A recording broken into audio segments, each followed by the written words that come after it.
et bienvenue. Aujourd'hui, on est le 20 mai. D'ailleurs, faut pas que j'oublie d'appeler mon cousin, c'est son anniversaire. Et, euh, et on va commencer page 109, non 108. Page 108 du livre La pensée positive de la rabbinite Sarah Youssef. Et on va dédier ce cours, les réfoua chez les mains. Chaim, Eliron, Moshe, Ben Livnat, Bezrat Hashem. C'est un enfant, tu sais? Je crois qu'il est déjà, parce qu'il pensait à ce type-là. Ah oui, c'est ça. Qu'on entende des bonnes nouvelles pour lui, Bezrat Hashem, également pour Adèle, Myriam, Bat Michal Alia, Chana, Dvora, Chana, Léa, Dvora, Chaya, Bat Mazal Tov, Eliaou Hanavi Ben Tita Esther, Yosef Ishaï Ben Daniel Myriam, Eleni Orna Batren Chana, Raphaël Chaim Meir Ben Tima Chacha. Vous avez d'autres personnes pour les réfoua chez les mains? Non? Et on va dire Leilou Nishmat Rav Shalom Dovber Ben Eliaou Akiva et Raphaël Chaim Shlomo Ben Anaïs et Chana Bat Aziza. Bezrat Hashem. Ok, alors, qui est-ce qui veut commencer? On fait un petit télim? On a une petite pensée pour Morgane qui n'est pas avec nous ce matin. שיר המעלות ממרמקים קראתיך אדוני, אדוני שמעה וקולי תהיינה אוזניך קשובות לכל תחנוני. עם עוונות תשמע יה אדוני מירמוד, כי ממך הסליחה למען תברא. קיוויתי אדוני קיוותה נפשי ולדברו אכלתי. נפשי לאדוני משומרים לבוקר שומרים לבוקר, יאחל ישראל אדוני, כי מאדוני יחסד וירבה עמו פדות, והוא יפדה ישראל מכל עוונותיו. Ok. Qu'est-ce qui veut commencer à lire? Et est-ce que je peux vous mettre en vision? Oui, merci. Who wants to start? Allez.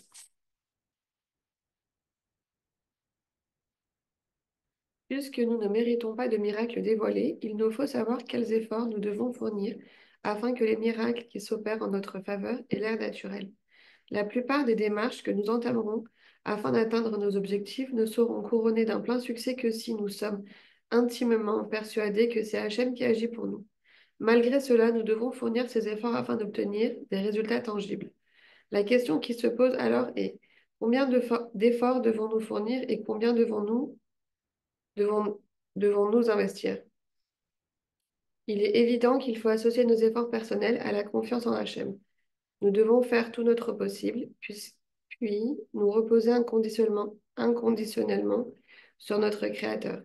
Le Rav de Brisk, le Beth Halevi, dit: puisque le monde a été créé avec des lois naturelles, l'homme est contraint de conjuguer ses propres efforts avec le bitachon, la confiance en Hachem. L'effort, acte ou autre démarche concrète, ishtadlut, n'est qu'un déclencheur pour obtenir l'abondance divine, en réalité générée par le mérite de notre émouna selon notre niveau. L'effort n'est donc que le moyen d'obtenir ce que nous avons acquis par la force de notre bitachon, de notre confiance en Hachem. Le bitachon, la confiance en Dieu, est ce qui nous donne le mérite de voir nos efforts et nos désirs se réaliser. L'effort par lui-même n'a pas le pouvoir de créer la réalité que nous souhaitons, il n'est qu'un moyen. Le bitachon, quant à lui, est le but ultime auquel nous devons aspirer et qui permet la réalisation de nos souhaits. La réponse à cette question fondamentale de la quantité d'efforts à investir pour obtenir quelque chose est la suivante.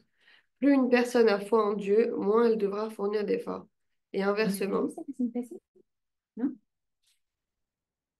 je sais pas, j'étais pas là. Moins un homme a de émouna, plus il devra redoubler d'efforts pour arriver à ses fins.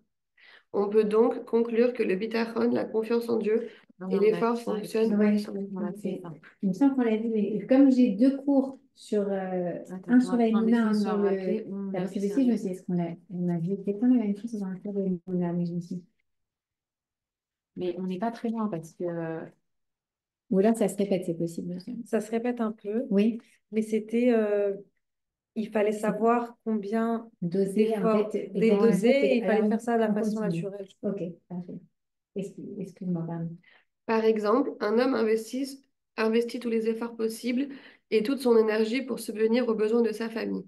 Il passe la plus grande partie de la journée en dehors de la maison pour travailler.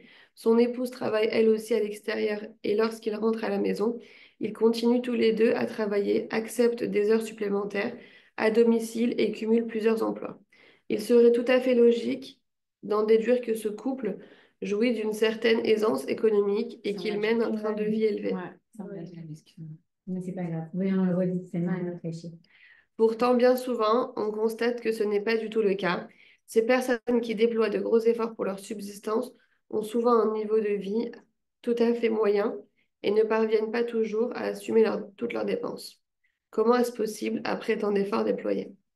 Il est clair, d'après ce que nous avons dit, que leur confiance en Hachem se trouve à un niveau très faible, puisqu'ils ne fournissent des efforts que dans le domaine matériel. Il n'est donc pas étonnant que leurs efforts n'aboutissent pas, car l'impact de l'effort ne suffit pas à lui seul à faire surgir quelque chose du néant. C'est en fait le bitachon qui sauve. Or, comme le leur est faible, le résultat l'est aussi. Bien que le réceptacle qu'ils ont créé pour recevoir l'abondance soit grand, que leurs efforts soient considérables, il n'y a pas de quoi le remplir. Ce réceptacle restera donc inexorablement vide, puisqu'ils ne méritent pas, du fait de leur manque de confiance en Dieu, de recevoir l'abondance céleste. Dans le cas où, malgré le manque de bitachon, une personne réussirait financièrement, sa réussite ne serait pas le produit de son seul travail. Un approfondissement du sujet n'est pas l'objet de ce livre. Je continue. Ok. Je pense qu'on peut aller explorer. Je vais voir juste. La semaine passée, on disait, je pense qu'on a dû s'arrêter par là. De plus, nous Ouais, avons parce qu'on également n'a la pas lu, j'ai possibilité. vu cette histoire-là avant, mais on l'a pas vu cette histoire-là. À la fin de la Celle-ci? page D'accord, à la fin de 111. la page. Donc, on va prendre celle-ci alors. Bon, en gros, c'est quoi l'histoire? C'est que la rabbinite, elle nous dit, en gros, dans ce monde dans lequel on est, là, c'est très intéressant parce que la paracha de cette semaine, Béhar, parle beaucoup de la Shemitah. Et la Shemitah, c'est justement la mitzvah du bitachon. C'est-à-dire, pendant 6 ans, tu travailles la terre, ok? La sixième année, tu t'arrêtes de la travailler pour la septième. La septième, tu ne travailles pas la terre.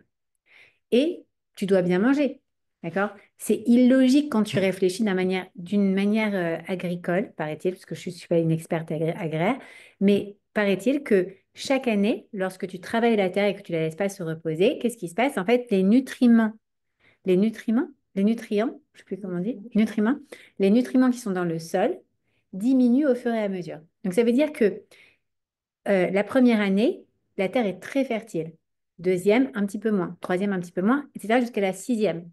Donc, la sixième année, tu plantes en te disant, cette année-là, la récolte de cette année-là, elle doit tenir pour 2 ans, mais en réalité presque 3.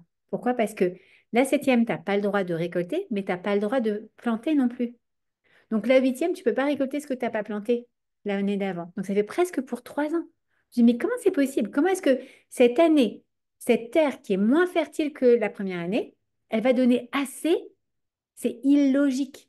D'accord? Et justement, quand on dit c'est illogique, ça va à l'encontre des lois de la nature. C'est parce qu'Akadosh Baruch Hu, il nous dit, voilà, toi, tu dépends des lois de la nature. Mais moi, non. Quand je t'ai créé, tu n'étais pas fait pour être limité par les lois de la nature, tu étais dans le Gan Eden. Tu n'étais pas dans ce monde-là. OK? D'ailleurs, à l'époque, on dit que Adam Arishon, il avait une vision, il était immense, d'accord? Très, très, très, très grand. Et il avait une vision sur tout, quasiment infinie. Il n'était pas limité de la même manière qu'on l'est aujourd'hui. Quand ils ont fait la faute de manger le fruit de l'Etz Hadat, alors qu'est-ce qui s'est passé? Ils sont tombés dans ce monde. Et à ce moment-là, Hachem leur a dit, attends, non, tu sais que dans ce monde, c'est un truc de ouf, mais tu es obligé de planter des graines, de travailler ta terre, d'arroser tes graines, d'arroser ta terre, de laisser pousser, ensuite de récolter, ensuite de séparer les grains, ensuite de les moudre, ensuite de mettre de l'eau, de masser, de faire une masque, une pâte, d'accord? Et ensuite de la cuire pour pouvoir manger du pain. C'est ouf ou c'est pas ouf? Alors Adam lui dit, comment ça? Attends, avant je prenais un morceau, je mangeais. Non, maintenant c'est à la sueur de ton front que tu dois gagner ton pain. Sauf que Hachem, il lui dit aussi dans Béhar, alors voilà, tu crois que la sueur de ton front, c'est ça qui te fait manger? je vais te montrer qu'en fait, même quand tu ne suis pas, même quand tu ne travailles pas, même quand tu n'as pas à travailler la terre, alors qu'est-ce qui se passe? En fait, ah, pardon. Alors, en fait, tu vas quand même manger. Pourquoi? Parce que moi, je ne suis pas limitée par la terre. Et ça va te rappeler qu'en fait, qui est-ce qui te donne à manger? C'est moi. Je te demande juste de faire ta ishtadlout. C'est ça, la Shemitah, elle vient nous expliquer exactement ce principe entre la ishtadlout et le bitachon. Oui, c'est vrai, je suis dans ce monde, donc il faut que je travaille la terre, mais je ne dois pas oublier qu'en fait, tout vient d'Akadosh Baruch Hu. Donc en réalité, je fais ça juste parce que c'est comme un jeu en fait. Quand tu es au Monopoly, bah, tu sais que tu dois tirer les dés pour avancer. Bah, c'est la même chose. En fait, c'est Hachem qui gère tout ça, mais il nous demande juste de faire nos efforts parce que c'est un monde d'action. Il a besoin qu'on fasse ses efforts pour ça. Je donnais souvent l'exemple, mais je sais pas, comme tu n'étais pas la semaine passée, je ne sais pas si tu l'as déjà entendu. On dit qu'à Rosh Hashanah, tous les dés sont joués, justement, entre guillemets, sur la Parnassa. La Parnassa est décidée pour tout le monde à Rosh Hashanah. Tu as un compte en banque avec 1 million de dollars. OK? Mais si tu ne vas pas au guichet de la banque avec ta carte de crédit, ton 1 million de dollars, tu ne le verras jamais. Donc, en fait, c'est ça. Oui, ça a été déterminé que Moshe, il doit avoir tant cette année, mais s'il ne travaille pas, mais il ne le verra jamais. D'accord? Donc, c'est exactement le même système. Donc là, on va lire une autre partie une histoire qu'on n'a pas lue. On va réfléchir. Johanna, tu veux lire? Ouais, c'est où? Je crois que c'est la... Comment pouvons-nous savoir Aussi. Voilà. Ah, d'accord. Je vois.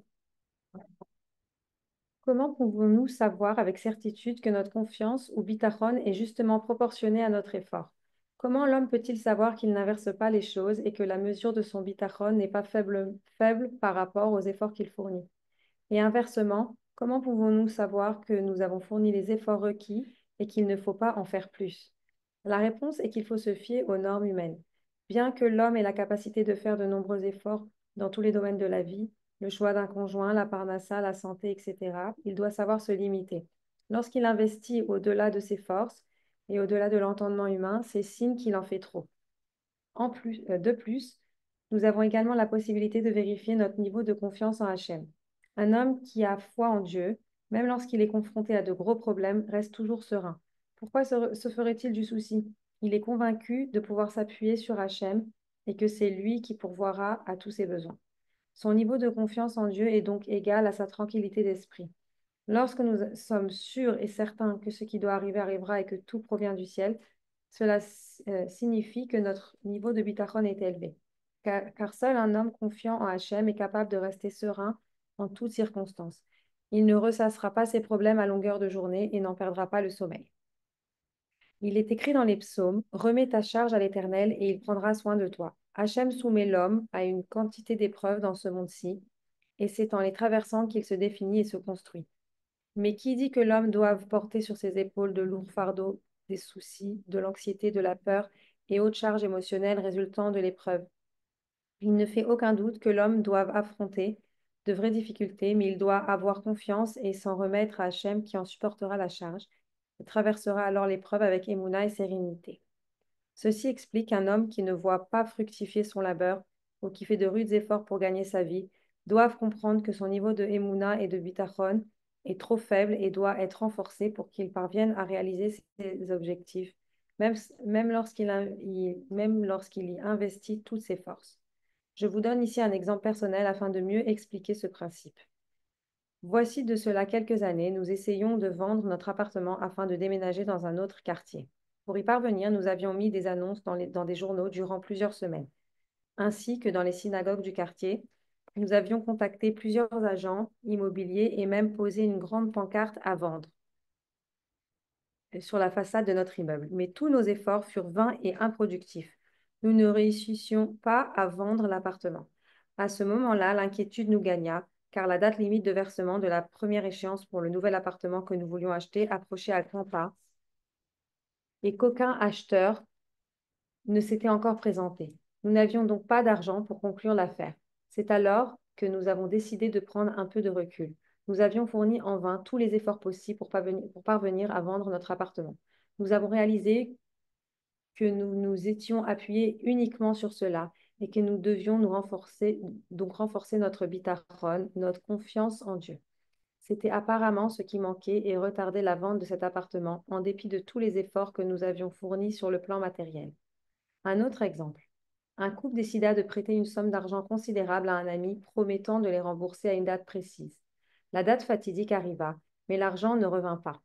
L'ami en question était profondément désolé, mais il avoua que sa situation financière ne lui permettait pas de rembourser le prêt pour l'heure, car il ne percevait malheureusement aucun revenu. Dans une telle situation, vaut-il la peine de se donner du mal pour obtenir son remboursement? Est-il possible d'obliger un ami à verser de l'argent qu'il n'a pas? Cette situation relève de l'incontrôlable.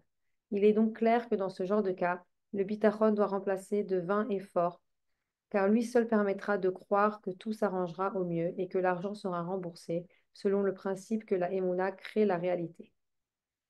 Le bitachon est une bénédiction.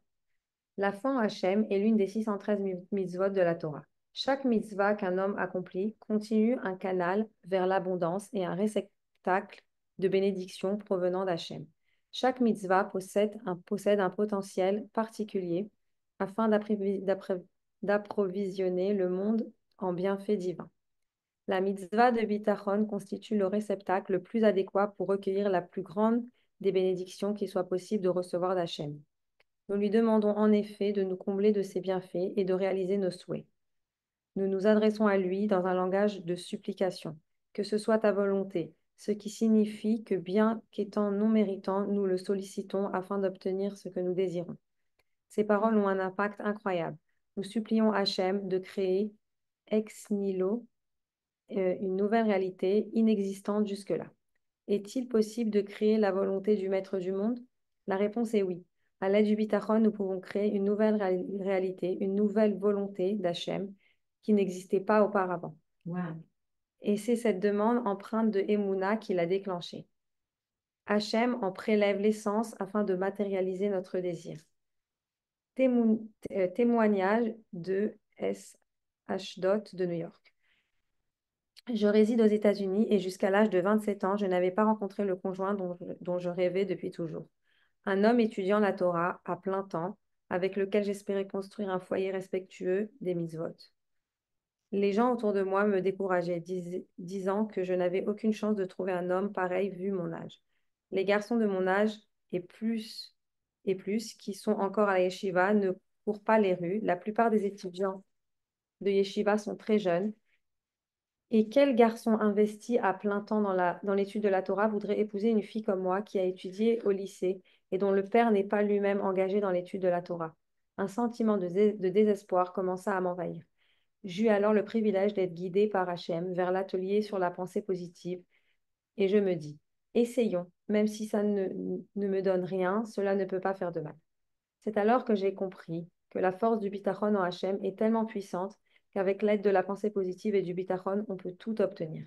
J'ai pris sur le champ la décision de m'écarter du monde, de la logique et du réalisme, selon lequel il n'y avait peu de probabilité que je rencontre l'homme que je recherchais. Dans le monde d'Hachem, du Tout-Puissant, la délivrance que j'attendais était possible.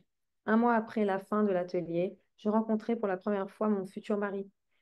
Nous nous sommes mariés 2 mois plus tard. Il s'avère que mon mari est tout ce que je souhaitais et encore bien plus que cela. Il est sérieux dans son étude, son comportement est exemplaire et il est empreint de respect du divin. Lorsque les gens écoutent mon témoignage, ils me demandent parfois si je crois que tout cela aurait été possible sans la pensée positive et ma foi en Dieu. Je leur réponds alors, après l'atelier, la pensée positive et le bitachon me transformèrent en une personne gaie et heureuse, positive, et mon intuition me disait déjà que je serais bientôt mariée. Bien que je n'ai jamais été une personne particulièrement négative, j'ai appris à développer le positif en moi et à me rendre réceptive aux bienfaits divins. Aujourd'hui, je remercie Hachem tous les jours pour ce qu'il m'a donné, car sans le bitachon et sans la émouna que j'ai cultivée en moi, je ne crois pas que j'en serais arrivée là. Ouais. Lorsque nous avons confiance en Hachem, nous éliminons de fait la foi en nos propres forces, car aucun être humain n'est capable de se soumettre à deux choses en même temps.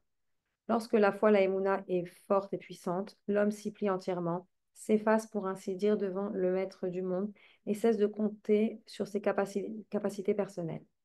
C'est pourquoi même un homme qui ne mérite pas les bienfaits divins peut en bénéficier s'il possède le bitachon. Le bitachon et la émouna en Hachem entraînent l'homme à comprendre qu'il n'y a qu'Hachem qui aide véritablement et qu'il ne doit s'en remettre qu'à celui sur qui il peut compter. Après cela, il est évident qu'Hachem enverra la solution dans sa grande bonté, car si ce n'est pas lui qui le peut, qui le pourrait? Je continue. Je pense qu'on va se faire une petite pause maintenant. Alors déjà, qu'est-ce que ça vous inspire? Est-ce que ça fait écho à quelque chose en vous? Est-ce que vous avez envie de partager quelque chose?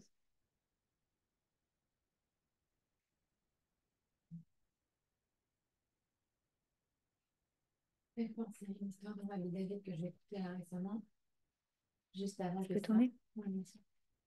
Juste avant Pessah, qui devait partir pour les vacances, enfin pour les fêtes de Pessah, dans un programme. Et il y a une personne qui tape chez lui et qui lui apporte une bouteille de vin. Il lui dit, Rabbi David, j'aimerais bien que tu la prennes avec toi pour la fête, tu l'ouvres pour la fête. Il lui dit, ça va être compliqué, je peux pas, je vais voyager. Il lui dit, ah ok, mais je voudrais vraiment t'offrir quelque chose et tout. Alors il lui dit, je vais te donner de l'argent. Il lui dit, ok, attends une minute. Il rentre dans son bureau et en fait, j'ai oublié de raconter au début, mais en fait, il attendait 26 000 $. Et non, 26 000 shekels, pardon. 26 000 shekels et il en avait besoin juste avant la fête, il allait partir. Mais en fait, c'est qu'ils ont tellement une émouna, la question, elle ne se posait pas, il ne s'est pas angoissé pour se dire comment, il savait que ça allait arriver d'une façon ou d'une autre. Et Vous donc, savez pas par qui ça allait il savait pas arriver. comment, mais c'est ça en fait, c'est incroyable. Et donc, il rentre dans son bureau et il écrit sur un papier 26 000. Il ferme le papier et donc il ressort, il lui dit alors, combien tu peux me donner? Alors, il lui dit, je sais pas, 15, 20, 26. Il lui dit 26 000. Et donc, c'est incroyable, en fait. C'est qu'à chaque fois, il en a plein des histoires comme ça. Mais là, c'est une récente que j'ai entendue. Il a tellement confiance, en fait. Il se pose pas de questions. Il sait que Hachem, il va l'aider parce que c'est pour aider quelqu'un. C'est fou. C'est ça, c'est magnifique.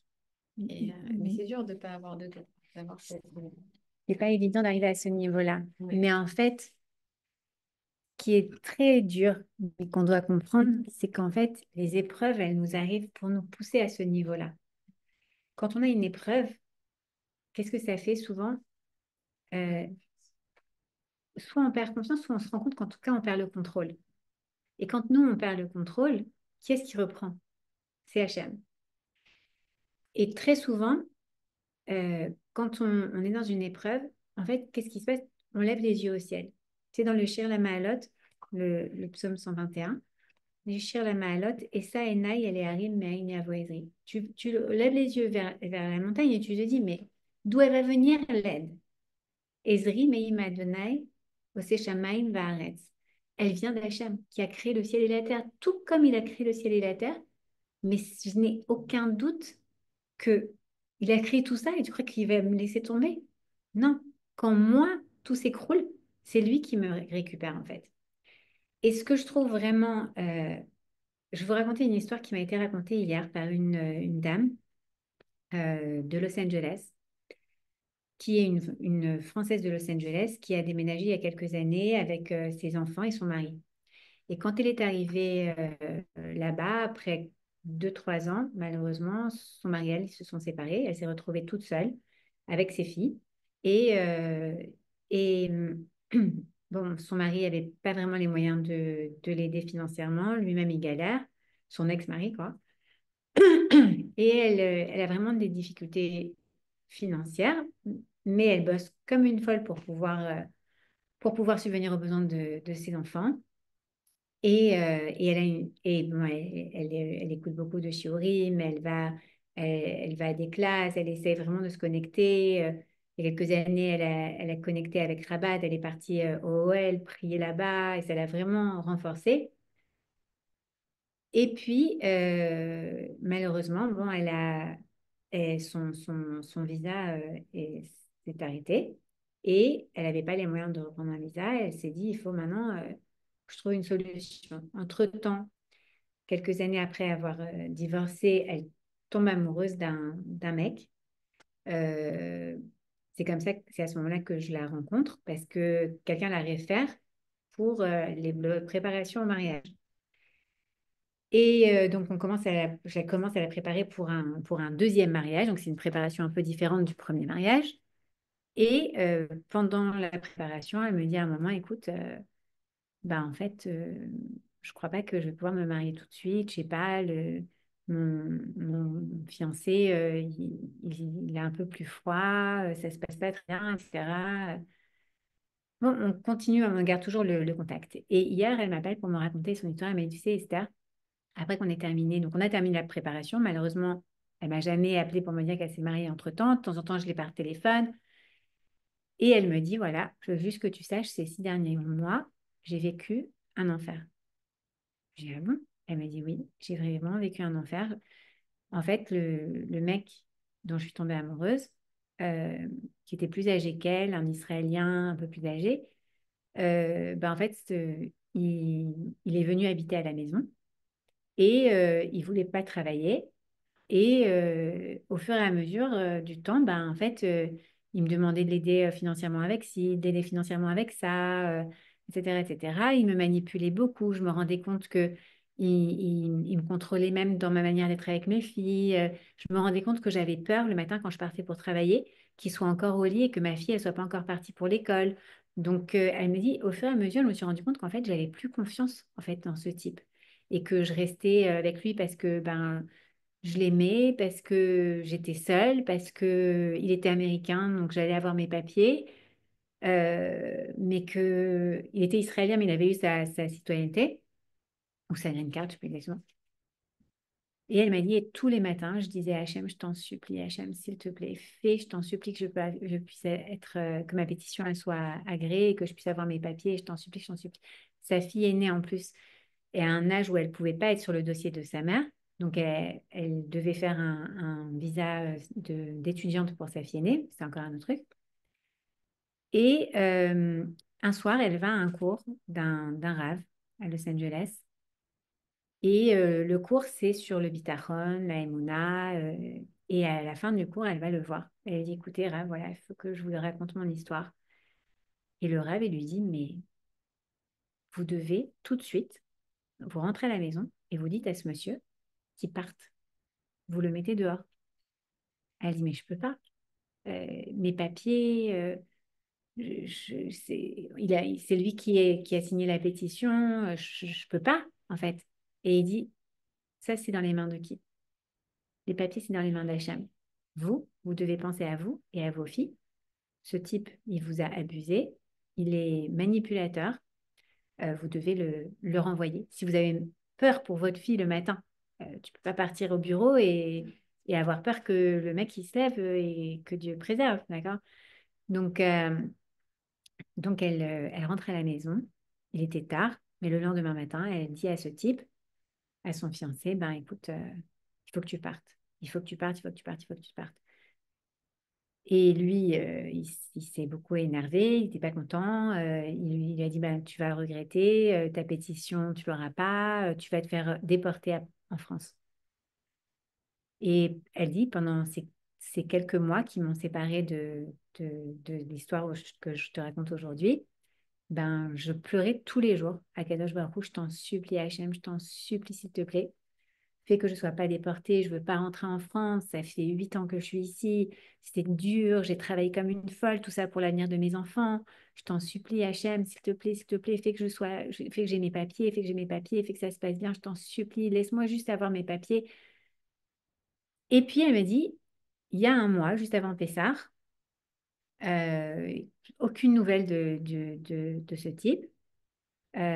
Et elle reçoit une lettre de... Non, pardon. Elle reçoit pas une lettre de... Si, elle reçoit une lettre de l'immigration, comme quoi, le 13 mai, elle a un rendez-vous avec l'immigration. Et là, elle se dit, écoute, j'ai aucune nouvelle. Je peux pas arriver à un rendez-vous pour une pétition comme quoi je suis mariée sans le mari. Tu vois, ils étaient mariés civilement, mais pas religieusement. Mais il n'avait pas divorcé. Non, pas encore. Hi, how are you? Welcome. We're 5 minutes behind. I'm just finishing this, wrapping up the... It's okay if I see. Of course. Et elle dit à Hachem, jusqu'à présent, je t'ai toujours demandé, je t'en supplie Hachem, fais que j'ai ma carte, fais que j'ai ma green card, fais que je sois acceptée, etc. Il dit, mais en fait, tu sais quoi, Hachem, fais ce qui est le mieux pour moi. Si je dois être aux États-Unis, ben, fais que je sois aux États-Unis. Si tu dois être en Israël, fais que j'aille en Israël. Si je dois être, je m'en remets que à toi. J'en peux plus. J'ai plus la force de me battre. La seule chose que je veux maintenant, c'est je me mets entre tes mains. Ce que tu décides, ce sera bon pour moi. Fais juste le. J'ai confiance que toi, ce que tu veux, c'est le meilleur pour moi et c'est tout ce que je veux. Elle, elle a perdu sa maman, cette dame, il y a quelques années. Et c'était un très, très grand traumatisme pour elle. Et son père, donc qui est, je ne sais pas s'il est seul ou s'il est avec ses enfants, ses autres enfants, mais il lui dit, je viens passer les fêtes de Pessah avec toi. Donc elle est super contente d'avoir son père. Et son père décide de rappeler ce fiancé qu'il avait bien connu parce que c'était une vraie histoire. En fait, elle est vraiment tombée amoureuse de lui. Ils ont vécu ensemble. Elle est allée rencontrer sa famille, il est allé rencontrer son père, etc. Pour lui dire, bah, viens, on va prendre un café, etc. Lui, il n'est pas au courant de toute l'histoire. Il sait qu'ils habitent plus ensemble, qu'ils sont séparés, mais il ne sait pas tout ce qui se trame derrière. Et puis, elle décide, ils reprennent contact comme ça. Et le fiancé l'appelle et lui dit, écoute, voilà, tu sais, j'ai laissé des affaires chez toi, j'aurais besoin de passer les prendre. Est-ce que tu es OK avec ça? Elle lui dit, oui, bien sûr, bien sûr. Si tu as besoin, il n'y a pas de problème. Tu viens, tu passes. Donc, il passe et il lui dit, et t'en es où avec l'immigration? Elle lui dit, bah, le 13 mai, j'ai rendez-vous. Il lui dit, OK, bah, je serai là. Elle dit, d'accord. Euh, top. Ils vont à l'immigration. Non, pardon. Ils vont pour avoir rendez-vous donc, pardon. Ils se revoient quelques fois, ils discutent, etc.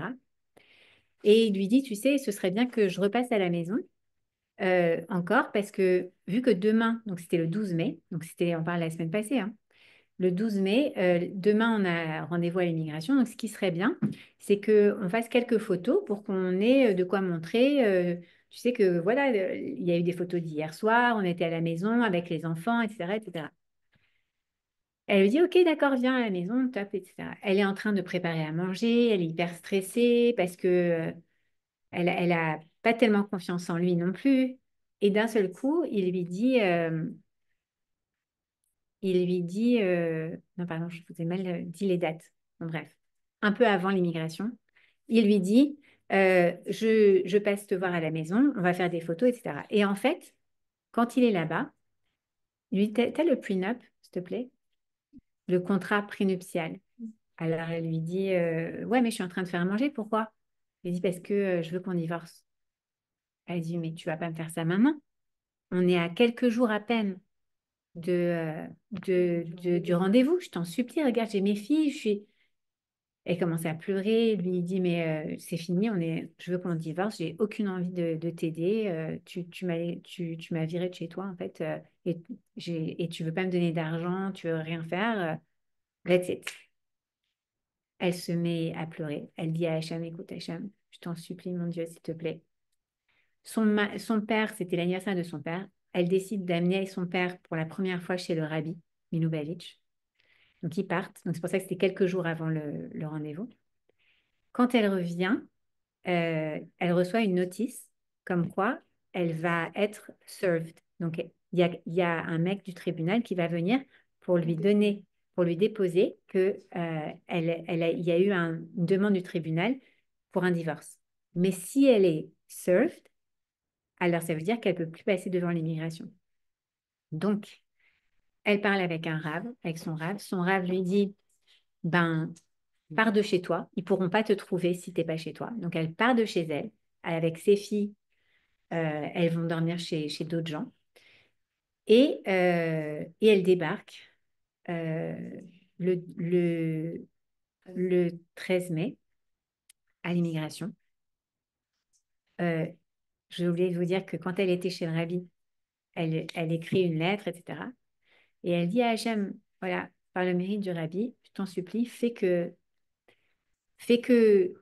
là où tu veux que je sois, le mieux pour moi et pour mes filles. C'est tout ce que je te demande, que mes filles soient protégées. Je veux le mieux pour elles. Elle me disait vraiment, Esther, j'avais tellement des idées noires. Je me suis dit, mais qu'est-ce que j'ai fait en fait de ma vie? Ça fait 8 ans que je suis là, que je galère et finalement je vais devoir peut-être repartir. Enfin, c'est vraiment une horreur. Et elle me dit, j'étais assise comme ça en train d'écrire la lettre et il y a un rave qui passe et qui me dit, vous connaissez les Hiérot Kodesh, vous êtes française, tenez. Et donc il lui donne le livre des lettres du rabbi en français.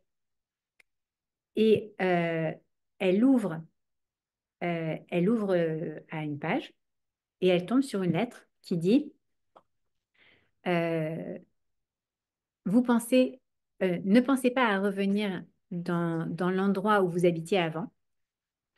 Euh, ce n'est pas bon pour vous.